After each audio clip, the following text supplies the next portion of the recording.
Hello and नमस्ते। मेरे channel में आपका स्वागत है। आज हम लोग मिथुन राशि का जुलाई मंथ के लिए टैरो रीडिंग करेंगे। तो एक्चुअली हो ये रहा था कि बहुत से लोग मुझे कमेंट्स कर रहे थे कि आप हिंदी में रिकॉर्ड कीजिएगा।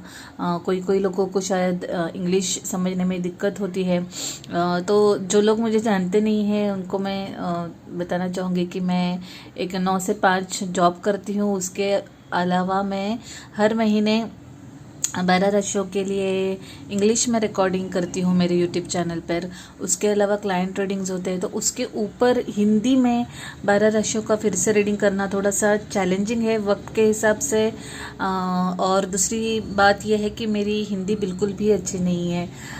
मतलब बिल्कुल भी नहीं, इतनी अच्छी नहीं है। मुझे मराठी और इंग्लिश अच्छी तरह से आती है। तो इसलिए मैं अब तक सोच नहीं रही थी इसके बारे में, बट फिर मुझे ऐसे लगा कि क्यों ना कोशिश की जाए। अगर लोगों को ये पसंद आता है तो मैं ज़रूर इसके बारे में सोचूंगी हर महीने करने का। तो जो लोग टैरो को नए हैं उनको मैं ये बताना चाहूँगी कि मंथली रीडिंग्स में बहुत से लोगों के एनर्जीज इन्वॉल्व होते हैं। ये किसी एक व्यक्ति की रीडिंग नहीं होती, इसमें काफ़ी सारे एनर्जीज होते हैं। तो हो सकता है कि आपको कुछ बात मैच ना करे या आपसे पूरा रीडिंग ही आपसे मैच ना करे, तो उस केस में प्लीज़ ज़बरदस्ती मैच या फिट करने की कोशिश ना करें। आप अपनी कुंडली की बाकी राशियाँ जैसे कि मिथुन अगर सूर्य राशि है आपकी, तो और मकर अगर आपकी चंद्र राशि है, या फिर लग्न राशि धनु है, तो आप वो प्लेसमेंट्स भी देख सकते हो, उनके रीडिंग्स भी देख सकते हो, ताकि आपको बेहतर क्लैरिटी मिल सके। अगर आपको रीडिंग ये मैच करता है, पसंद आता है, तो प्लीज़ वीडियो ज़रूर लाइक कीजिएगा, कमेंट्स ड्रॉप कीजिएगा। मुझे तभी पता चलेगा आपको क्या अच्छा लग रहा है, क्या अच्छा नहीं लग रहा। और अगर आपने चैनल को अभी तक सब्सक्राइब नहीं किया हो तो प्लीज़ सब्सक्राइब कीजिएगा, बिकॉज़ इन्हीं चीज़ों से मुझे पता चलेगा कि ये रीडिंग्स कैसे लोग रिसीव कर रहे हैं। ओके, जो कि ये एक्सपेरिमेंट के तौर पर है, हम लोग ये रीडिंग छोटा ही रखेंगे। मैं 4 कार्ड्स पुल करूँगी, एक आपकी करंट एनर्जी, एक आपका ऑब्स्टेकल या चैलेंज, एक आपकी सलाह एडवाइस, और एक लास्ट कार्ड होगा इसका नतीजा क्या हो सकता है, पोटेंशियल आउटपुट इसका। तो चलिए देखते हैं क्या आपके लिए रखा हुआ है जुलाई मंथ में। Okay, interesting. Wow, oh my God, wow wow, बहुत ही इंटेंस और ओ माय गुडनेस, बहुत ही वाओ, इंटेंस ऐसे रीडिंग्स, इंटेंस ऐसे कार्ड्स निकले हैं आपके। मुझे बस एक बार कैमरा चेक करने दीजिए। जी हाँ, आई थिंक आप देख सकते हैं। तो आपका करंट एनर्जी है 8 ऑफ वॉन्ड्स ना। 8 ऑफ वॉन्ड्स ये कम्युनिकेशन का एनर्जी है। मतलब या तो आपको बहुत ज़्यादा कम्युनिकेशन का मुझे अभी शब्द याद नहीं आ रहा है। या तो आप बहुत ज़्यादा किसी से बात करोगे मैसेजेस फ़ोन कॉल पर, या कोई आपसे मतलब रिवर्स वाइस वर्सा, मतलब कोई आपको फ़ोन कॉल करेगा, बहुत ज़्यादा मैसेजेस करेगा, बहुत ज़्यादा आप अगर जॉब या बिजनेस में हो तो मेल्स एक्सचेंज कर सकते हैं। कहीं से बहुत ज़्यादा न्यूज़ आपको आएगी आपके काम के रिलेटेड। ये भी हो सकता है कि आपको कोई मिलने आ जाए, लाइक फिजिकली, या फिर आप किसी से मिलने फिजिकली कहीं चले जाए। ओके, सो 8 ऑफ वॉन्ड्स ये एक फायर एनर्जी है। सिंह, धनु और मेष राशि का बहुत ज़्यादा प्रभाव मुझे इस रीडिंग में दिख रहा है। अगर आपके बाकी स्थानों पर इनमें से कोई राशि है तो आप उनका रीडिंग ज़रूर चेक करिएगा, आपको और जानकारी मिलेगी। तो ये ओवरऑल बहुत ही कम्युनिकेशन तगड़ा होने वाला है इस काल में। चीज़ें प्रोग्रेस करेंगी, और हो सकता है कि कोई कोई लोग विदेश यात्रा भी करे या प्लान कर रहे हो, ओके, वो भी हो सकता है। मतलब आप कहीं घूमने चले जाए या बिजनेस काम या जॉब की वजह से आपका कहीं जाना हो, ओके, वो भी एनर्जीज पॉसिबल है। उस आपका क्रॉसिंग एनर्जी जो है, आपका चैलेंज जो है वो 10 ऑफ वॉन्ड्स है। जैसे कि आप ये चित्र में देख रहे हैं कि ये जो इंसान है, ये जो व्यक्ति है, वो अपने कंधों पर बहुत सारा बोझ उठाए चल रहा है। तो हो सकता है मिथुन राशि के लोगों, हो सकता है कि आप उनमें से हो जो बहुत ज़्यादा लाइक ज़रूरत से ज़्यादा या आपके कैपेसिटी से ज़्यादा जिम्मेदारियां ले रहे हो, या वो घर लाइक पर्सनल लाइफ में हो या प्रोफेशन में, मतलब आपके बिजनेस या जॉब में हो, जितना ज़रूरत है उससे कई ज़्यादा आप कर रहे हो दूसरों के लिए।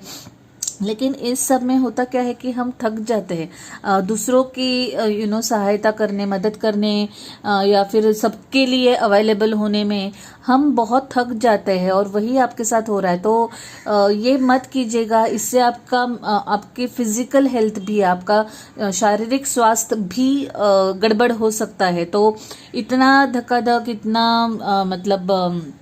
इतना एग्जॉशन मत कीजिएगा। बाकी दूसरे लोग ज़रूरी है, दूसरों को सहायता करना ज़रूरी है, लेकिन खुद की हेल्प करना, खुद की सेहत का ख्याल रखना भी उतना ज़रूरी है। तो आप अगर इस कैटेगरी में जा रहे हो तो प्लीज़ ये बोझा नीचे रख दीजिए, लोगों को काम डेलीगेट कीजिए, असाइन कीजिए, दूसरों को भी थोड़ा सा जिम्मेदार होने दीजिए, ओके। ये एनर्जी यहाँ पर दिख रही है और बहुत ही मैं समझ सकती हूँ ये एनर्जी। आपका एडवाइस है फूल कार्ड, यस, ये भी इससे मिलता जुलता है कि कभी कभी हमको भी ऐसे लाइक जैसे हम बचपन में होते थे, केयर फ्री, कोई चिंता नहीं, कोई टेंशन नहीं, ऐसा लाइफ भी हमें कभी कभी जीना चाहिए।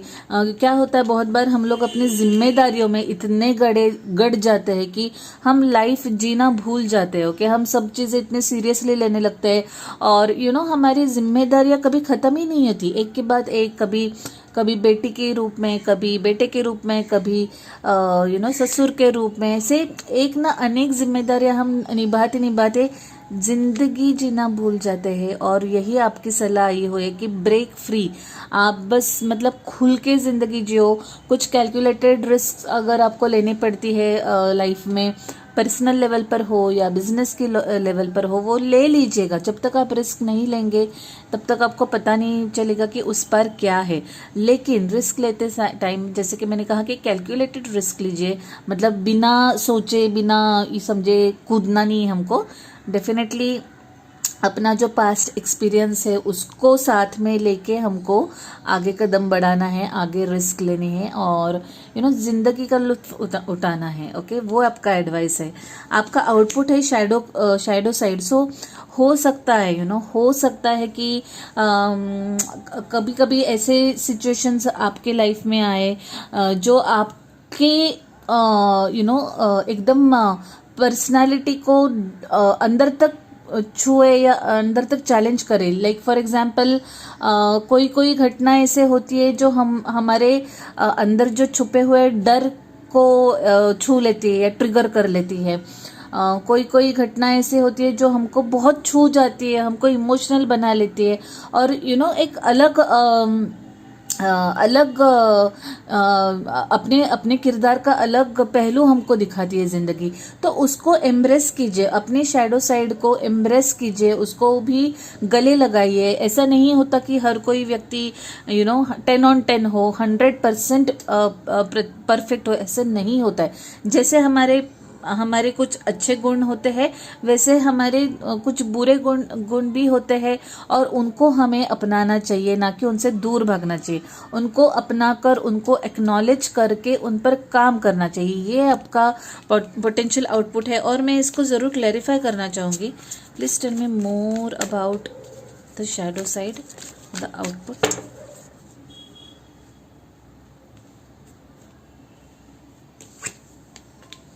आपका जो आउटपुट है वो क्लेरिफाई हो चुका है, 9 ऑफ कप्स।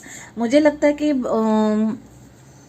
आपके जो आने वाले दिनों में है ना, आप दो चीज़ें हैं यहाँ पर। आपकी जो तमन्नाएं हैं, आपकी जो इच्छाएं हैं, मनोकामनाएं हैं, वो पूरी होने वाली है। वो चाहे जो भी हो, वो पर्सनल लेवल पर हो, प्रोफेशनल लेवल पर हो, जो भी आपकी इच्छा है वो बहुत जल्दी पूरी होने वाली है।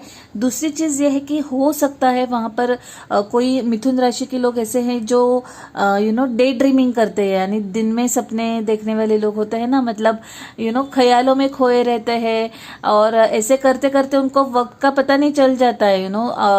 काम करना रह जाता है, एक्शन लेना भूल जाते हैं, बस डे ड्रीमिंग अपने अपने ही ख्यालों में ख्याली पुलाव पकाते रहते हैं। तो ऐसा नहीं करना है। That is your shadow side, वो आपकी शैडो साइड है, वो आपका नेगेटिव है शायद कोई लोगों का।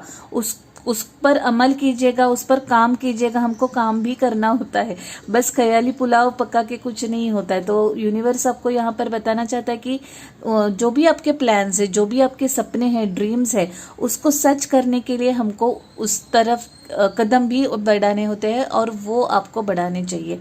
और जैसे कि मैंने कहा, कोई कोई लोगों का, मिथुन राशि वालों, आपके जो तमन्नाएं हैं वो बहुत ही जल्दी पूरी होने वाली है। ये इसमें से पता चल रहा है। 8 ऑफ कप्स और 9 ऑफ कप्स आ रहा है बाय द वे। ये एक फ्लो है, और इसके आगे है 10 ऑफ कप्स, जो बोलता है कि परफेक्ट फैमिली पिक्चर, यानी परफेक्ट लाइफ, सब कुछ अच्छा, सब कुछ अच्छा, बिजनेस, घर, परिवार, सब कुछ अच्छा। ऐसे एनर्जी में आप एंटर कर रहे हो, लेकिन उसके लिए आपको पुरानी आदतें, पुरानी लाइफ, पुराने जो रिश्ते हैं, या रिश्ते मतलब नॉट, मैं नहीं बोल रही हूँ कि रिश्ते तोड़ दो पर से, बट जो भी चीज़ें जो आपको आपकी ग्रोथ में हेल्प नहीं कर रहे हैं, वो उन लोगों, उन चीज़ों को आपको छोड़ना होगा, उन आदतों को आपको छोड़ना होगा ना। ये प्रोफेशनल लेवल पर हो सकता है या पर्सनल लेवल पर हो सकता है। पर्सनल लेवल पर मैं खास करके बोलूँगी कि कोई कोई कभी कभी बहुत गहरी दोस्तियाँ भी बिटर हो जाती है, खराब हो जाती है, और अगर उससे हमको तकलीफ होती है तो उसमें बैठने की जगह, उस एनर्जी में बैठने की जगह, और झगड़े बढ़ाने की जगह या तनाव बढ़ाने की जगह उससे दूर जाना ही बहुत बेहतर होता है। कभी कभी जो चीज़ें बिगड़ चुकी है उनको ऑफकोर्स ट्राई कीजिए, मैं ये नहीं बोल रही हूँ कि कोशिश ना कीजिए, लेकिन अगर बहुत ही आपको कुछ दिक्कत हो रही है, बहुत ही आपके वाइब्रेशंस किसी चीज़ से नीचे हो रहे हैं, तो उससे दूर जाना ही बेहतर है। और जैसे ही आप ये करेंगे, आपके सारे दरवाजे खुल जाएंगे, आपकी इच्छाएं पूरी होने लगेगी। ओके, बहुत ही इमोशनल फेज हो सकता है ये किसी लोगों के लिए, लेकिन आई एम श्योर आप उससे उभर आएंगे, आप तर पाएंगे उससे, ऐसे लग रहा है मुझे इस एनर्जी से। पेज ऑफ सोर्ड्स ये है कि ये बता रहा है कि कोई वहाँ पर होगा जो आपको स्टॉक कर रहा है, या आप किसी को स्टॉक कर रहे हैं। स्टॉक बोले तो किसी का आप इंस्टा प्रोफाइल, फेसबुक प्रोफाइल बार बार चेक कर रहे हैं, उस व्यक्ति की लाइफ में क्या चल रहा है ये जानने की कोशिश करें। ये आप कर रहे हैं या कोई और कर रहा होगा, मुझे पता नहीं। एनर्जीज दोनों वे से होती है, बट डेफिनेटली स्टॉकिंग एनर्जी मुझे बहुत दिख रही है यहाँ पे। स्पेशली अगर आप किसी से दूर जा रहे हो, किसी से बोलना कम करने वाले हो या कांटेक्ट कम करने वाले हो, तो ये स्टॉकिंग एनर्जी आ ही सकती है। वो नेचुरल ह्यूमन टेंडेंसी है, और हो सकता है आप किसी को कर रहे हो या कोई और आपको स्टॉक कर रहा है। ऑल्सो एक बात यह है कि किसी मतलब आप कोई निर्णय लेने से पहले, ओके, कोई डिसीजन लेने से पहले उसके बारे में पूरी तरह से जानकारी इकट्ठा कीजिएगा। उसके बगैर कोई भी कदम मत उठाइएगा। ये मैसेज इस कार्ड से मुझे आ रहा है। ओके, आपका होमवर्क ज़रूर कीजिएगा। चलिए एक ओरेकल कार्ड पुल करते हैं और आपका रीडिंग कंक्लूड कर लेंगे।